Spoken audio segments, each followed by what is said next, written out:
गुरुदेव से प्रश्न पूछा, गुरुदेव कोई साधु अस्वस्थ है और क्लास का समय है, कक्षा का समय है, स्वाध्याय का समय है, उस समय किसको प्रधानता देना चाहिए? क्या स्वाध्याय के समय क्लास में आकर के स्वाध्याय करना चाहिए या जो अस्वस्थ साधु है उनकी वैयावृत्ति करना चाहिए? गुरुदेव ने उत्तर दिया कि उस समय वैयावृत्ति करना श्रेष्ठ है। क्यों? कि स्वाध्याय तो आप स्वयं करोगे, लेकिन यदि वैयावृत्ति करोगे तो वह साधु स्वस्थ हो जाएगा और वह भी स्वाध्याय के योग्य बन जाएगा।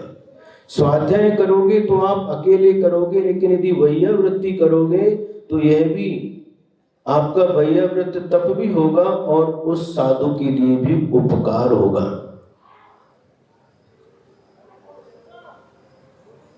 दोनों अंतरंग तप है, वैयावृत्ति भी अंतरंग तप है और स्वाध्याय भी अंतरंग तप है। बात समझ में आ रही है? एक छोटा सा संस्मरण सुना करके अपना यह छोटा सा वक्तव्य समाप्त करेंगे।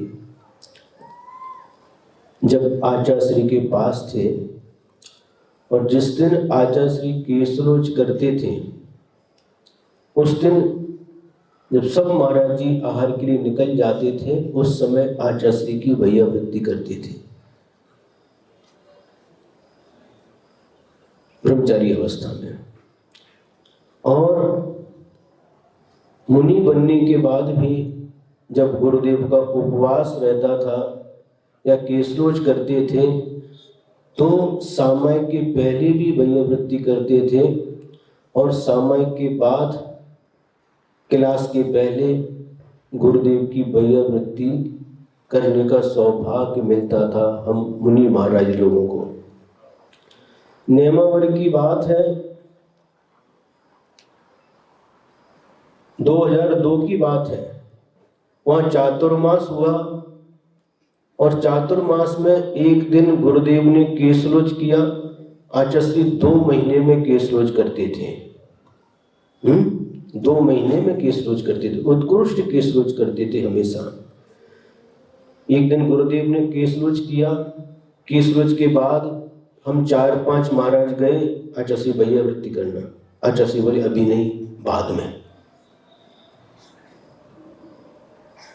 ठीक है, फिर बाद में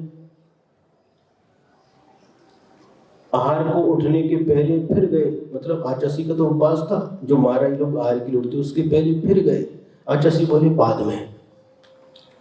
सामायिक के पहले गए, आचार्य बोले अभी नहीं, बाद में।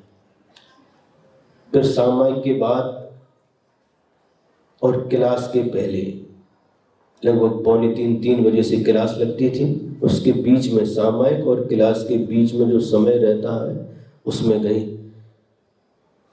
गाय का दूध, देसी गाय का दूध लेकर के, घी लेकर के आचार्य वैयावृत्ति करना। आचार्य बोले अभी नहीं। पता नहीं आचार्य का उस दिन कोई मूड नहीं था वैयावृत्ति कराने का, अभी नहीं। तो मन थोड़ा सा उदास हो गया। 4-5 बार गए लेकिन आचार्य वैयावृत्ति नहीं करा रहे, तो लौट रहे थे।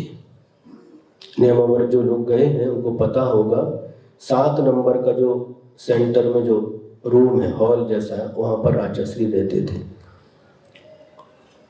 3-4 महाराज थे, हम लोग निकल गए, 2-3 महाराज हम लास्ट में थे। आचार्य ने आवाज लगाई, अभिनंदन सागर जी।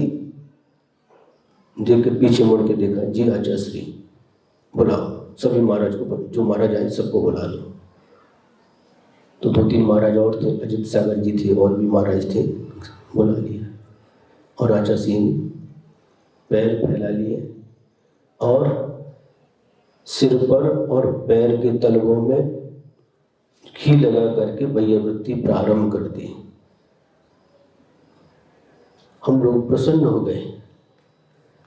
तो आचार्य कहने लगे उस समय, आज वैयावृत्ति कराने का मन नहीं था, लेकिन आप लोग 3-4 बार आ चुके, तो मन में सोचा कि आप लोगों के पुण्य में मैं बाधक क्यों बनूं। आप लोग भैया वृत्ति करके जो पुण्य कर्म का बंध होता है उसमें मैं बाधक क्यों बनूं, और आपके अभ्यंतर तप में मैं बाधक क्यों बनूं। करो भैया वृत्ति। और उसके बाद में गुरुदेव की भैया वृत्ति करने का वह सौभाग्य प्राप्त हुआ। हमेशा सौभाग्य मिलता था। गुरुदेव के चरणों की सेवा करने से जो आनंद मिलता था वह आनंद और किसी से नहीं मिलता था। तो ये भैया वृत्ति तब हम सभी के लिए, हम सभी का कर्तव्य है कि जितना अच्छे से अच्छे भैया वृत्ति तप करने से, आज भले ही तीर्थंकर प्रवृत्ति का बंध नहीं होगा, यह निश्चित है, लेकिन फिर भी हमें इस भैया वृत्ति तप के माध्यम से अपनी आत्मा के ऊपर संस्कार डालना है। भले ही तीर्थंकर प्रकृति का बंध नहीं हो, लेकिन पाप कर्म का नाश नियम से होगा, साथ से पुण्य कर्म का बंध होगा, क्योंकि यह अभ्यंतर तप है। यह अभ्यंतर तप सबके जीवन में घटित हो।